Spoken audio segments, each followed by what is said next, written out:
يكون أحيانًا بعض الإخوان جالسين مع بعض،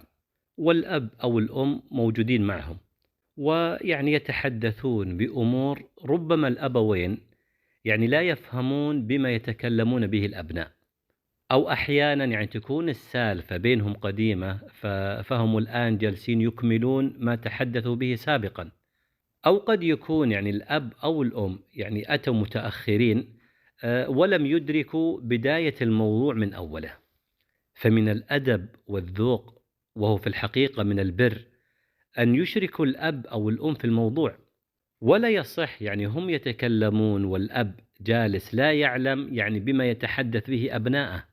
ضايع في الطوشة كما يقال، بل على الواحد فيهم يقطع سالفته ويتجه للأب مباشرة أو للأم ويوضح لهم يعني عما يتحدثون عنه،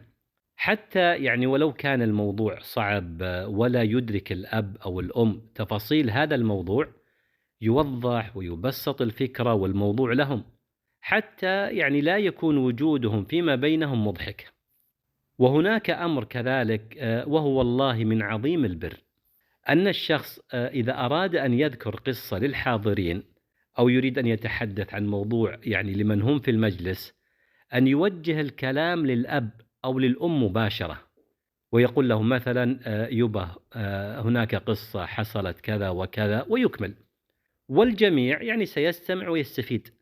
لكن الأهم أنك جعلت لوالدك مكانته ومنزلته وقدره في المجلس،